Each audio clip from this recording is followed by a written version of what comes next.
Greetings and welcome to In Depth. I'm Dike Rostant. Fabulous conversation in store for you. We're going to be speaking, and we'll find out whether or not I get permission to call it a tournament. But we're speaking with members of the Trinidad and Tobago Deaf Cricket Association. We have the president, Tenielle Smith, secretary, Qushiba Fleur, and we are also going to be ably assisted by sign language interpreter Ekka McFee.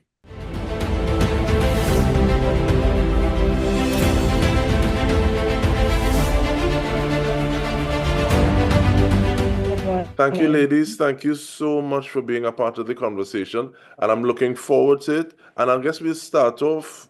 Let's start off with you, please, Madam President. I heard it's a series, and give us a little history about the work that has led to this point in terms of the 23rd to beyond. Thank you.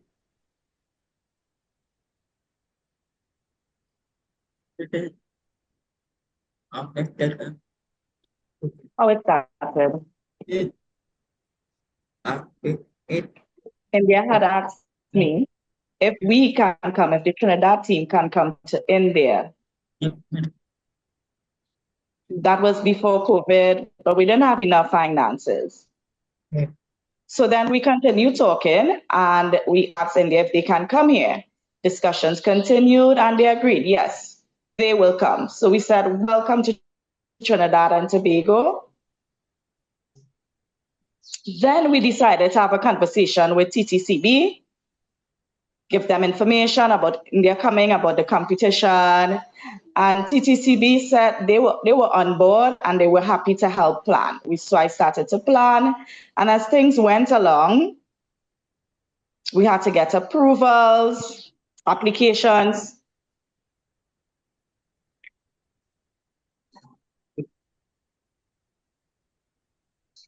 We had to get persons to help with training. A lot of people came on board. People who had experience, because our team did not have a lot of experience. So we had to get some coaches who volunteered.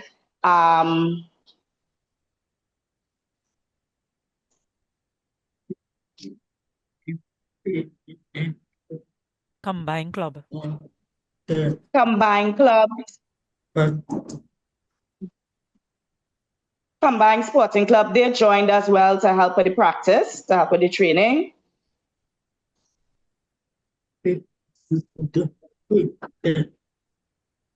So we continue to get some experience and things improved along the way. And we started to practice at the Oval. So we use the Oval for training.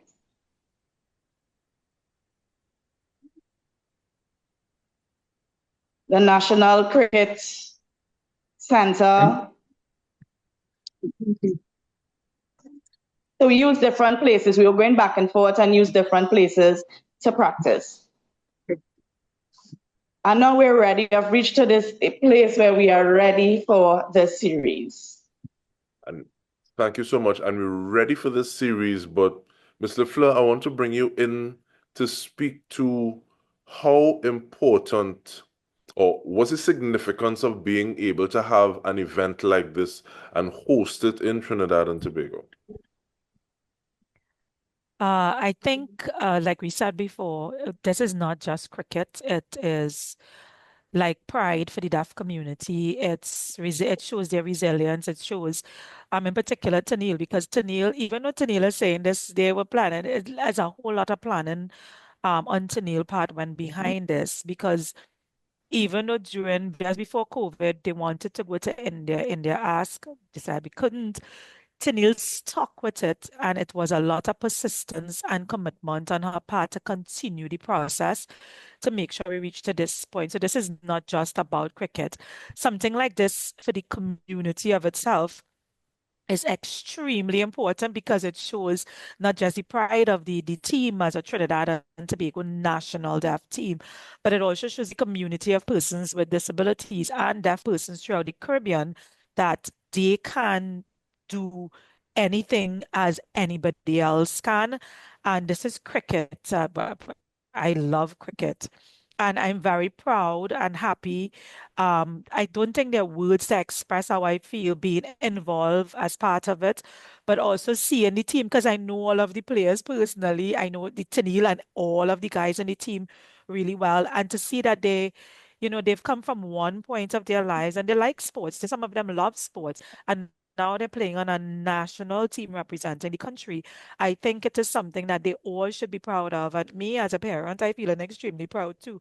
Like, my son is a part of that team and his dream was to, do cricket because he loves cricket and he played cricket when he was younger. He wanted to play cricket at this particular level and now he has that opportunity. And it's really all thanks to Tenielle. Tenielle, I don't think she understands the impact or the capacity of what she would have brought to the country and how huge it is because it's beyond her right now. This would be going beyond just Trinidad and Tobago eventually. And I just think it's something that we all should be proud of and understand it's more for about the community and not just the individuals who play in the game. Tenielle, how do you feel hearing that? And I say that, and I ask that question because just as a parent, there are things that any parent would want for their child, someone who is in their care, their family member, especially if, to Ms. LaFleur's point, you know that individual and you know what they're capable of. And sometimes we see one thing with an individual and we want to put them to the side, put them in a corner, say, all right, well, your time will come, wait and see, something else will happen for you. So how do you feel hearing this? And I call it a testimony because I'm feeling like we're in church right now. How does that make you feel?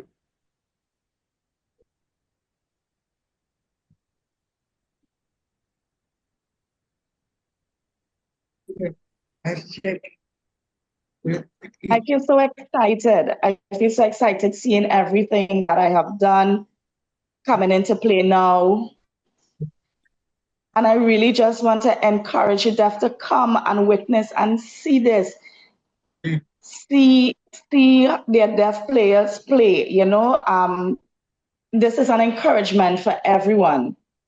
Parents, I'm asking all the parents, everybody to come out and witness this. All your friends, come and witness this. This is an historic event like no other. So now before there was a little worry, a little anxiousness, but as we continued, and I really want to see in the future that probably we reach the Deaf World Cup and all of that. There's so much that is happening. I want us to look at the advertisements, all these different things, and understand what is happening here at this point. Show everyone that we can represent Trinidad and Tobago proudly. And in terms of that representation, there's never also stop. saying that is We're gonna free. continue. We're gonna never stop. But yes, I know it's free. Access to the events. But just before we take that break and come back into some of the logistical situations, how do some of the other groups interact with you? And I'll ask that Tenielle because I saw a picture the other day. Haley Matthews pose up with all your big and broad. Is there a level of interaction between different groupings? And I say interaction and even encouragement.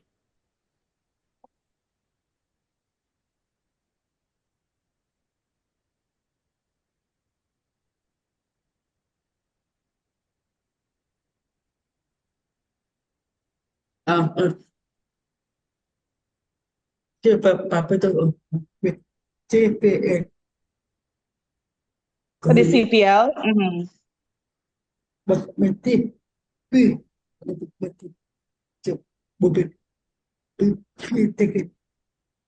Took the team to oh, the CPL and they met they had with free the lady. tickets for the CPL, the women's CPL. So she got an opportunity to meet the captain.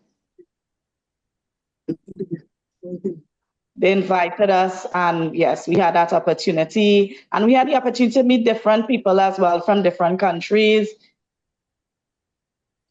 Taylor, I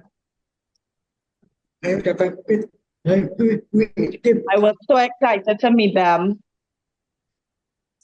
You played cricket with them before for a short time. Okay, you were very frightened, but yes, we did that. So I know it's a lot of hard work, but it was exciting meeting them. But in response to the interaction, Tenielle is very easy to communicate with because she would try to explain what she's saying to you. So it's easy for people to just understand what she's saying. So like when Tenielle meet a couple of them, she don't even need an interpreter for them to understand what she's saying. It's, oh, you want a picture? Oh, you're the. So the interaction with the other people does not, I should say, it isn't as difficult as some people may think it would be because she's deaf. She's a communicator and she likes it. Tenielle grew up in cricket. She loves cricket. So she has a passion for it as well. So it's easy when she meet them to communicate with them and explain what she wants. So we're going to continue with some of the explanations when we return. We are speaking with Qushiba Fleur. We're speaking with Tenielle Smith and Ekka McFee. We are talking about the Trinidad and Tobago Deaf Cricket Association and the series that they're having with a team from India. Stay with us. We'll return after this.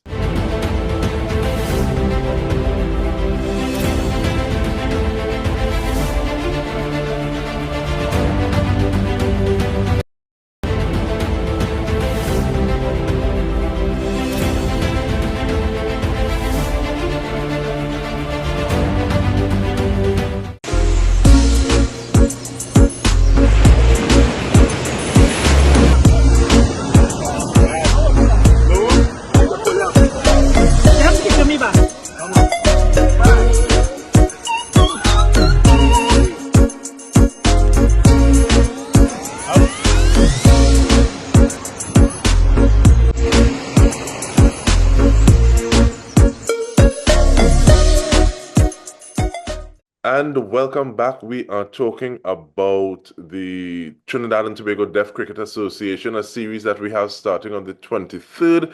And we didn't talk about formats yet. We did not talk about locations. We spoke about the fact that it is free to enter. But sometimes when it's free on one side, other things cost money. Yeah? So we'll continue the conversation now with President of the Association, Tenielle Smith. We have Secretary Qushiba Fleur and Sign Language Interpreter Ekka McFee. Ladies, thank you once more for being in the conversation. And talk to me a little bit about the format, please, or formats, please, Qushiba. So it takes two formats. We'd have like some ODIs, which is supposed to be played at the NCC from the 23rd. So the first game starts on the 23rd of May, which is this Friday coming.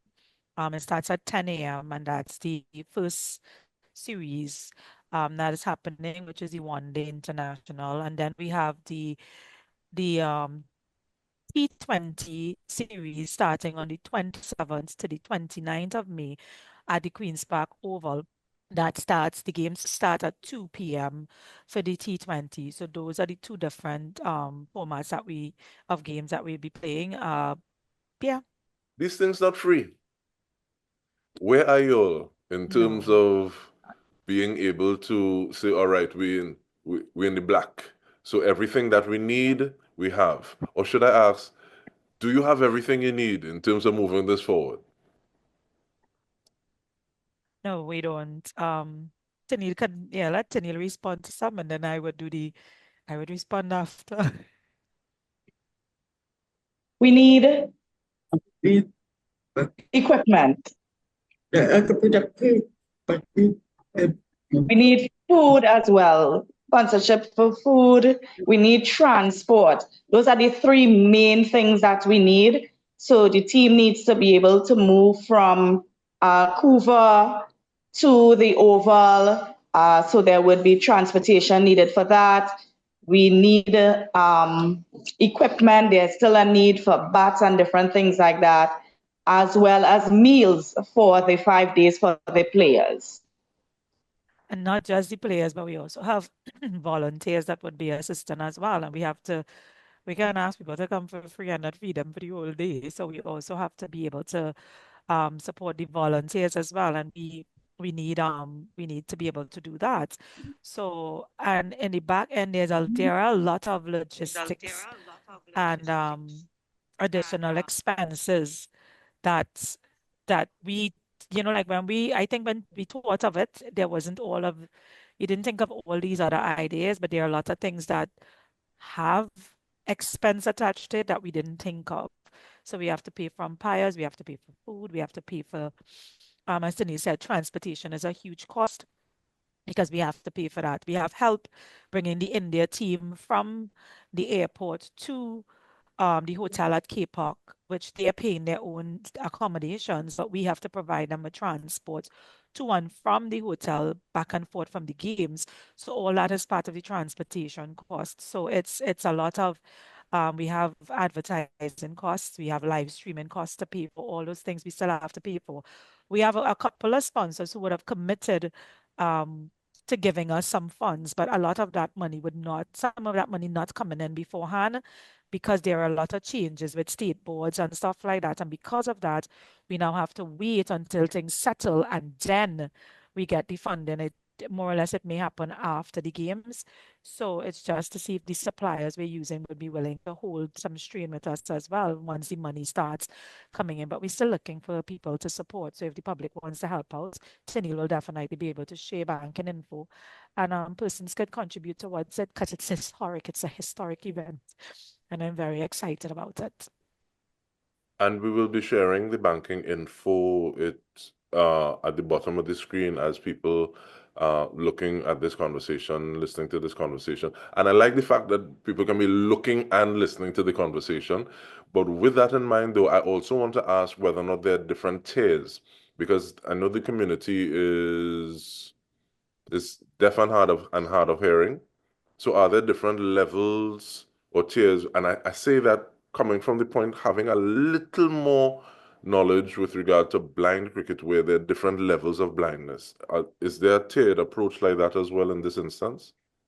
With deafness, to be a part of the team, it's a percentage of hearing loss that you should have. It's from 50% upward. So persons who are hard of hearing can be a part of the team as well. But you must be at that level. You must have 50% or more. In some instances, people might say less. So it's 50, 60, 70, 100%. But you would be hard of hearing, severe to profound or profoundly deaf. Those are the persons who would be able to be a part of the team. All right. And last but not least, before we go, because I also want to get closing arguments from everybody, but Tenielle, who's your favorite cricketer and why? Yes. But no. Right for Brian Lara, but now Nicholas Furan.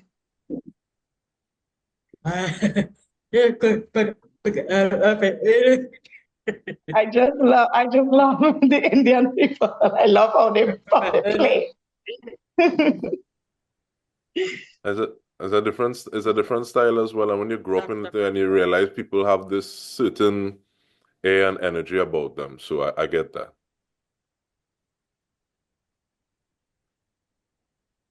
But final 30 seconds from you, please, ladies. And I'll start with you, Tenielle.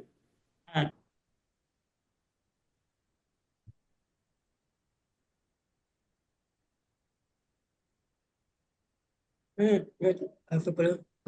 need everyone to support for this to happen smoothly. It is important to see us represent Trinidad and Tobago. So all the deaf hearing persons, we just need the team. We just need to see that support. This is the first time in history that this is happening, and we want it to continue and grow so much more for the future. This is like a dream come true for me and for deaf cricketers. Thank you very much. That's it. Qushiba? So I just want the public to remember this is not just cricket. And they would have the opportunity to hear what that means as we go along the series. It's just about development and growth. But I also want them to know that we need the support. So if you can assist in any way, we're open arms to take whatever assistance we can get, because to make this series happen successfully, financial support is definitely needed. So those who can support, I'm hoping that they will, and come out and view the games, because as Tenielle saying, we need people to come and watch. So come out and view the games. It's going to be live streamed, so you can also log on and look at it as well. So just, post on social media too, because as I said before, this is an historic event. It's the first of its kind in the history of the Caribbean and in Trinidad and Tobago. And, we are trendsetters. So I'm looking forward to see the results of it. And I just love the fact that you say so much more than sports, and there's so in terms of developmental aspects, in terms of building communication links between Trinidad and Tobago as well as India, and further other cricketing jurisdictions in the community. And there's so much that can be harnessed from this, but we need the support right now as well. So thanking you, ladies, and we hope to hear bigger and better things coming from you. And on behalf of the entire team, this has been In Depth with me, Dike Rostant. We've been speaking with Ekka McFee, Qushiba Fleur, and Tenielle Smith about the Trinidad and Tobago Deaf Cricket Association. Their series with India starts on the 23rd. 2 formats. You don't want to miss it. Thank you so much for tuning in.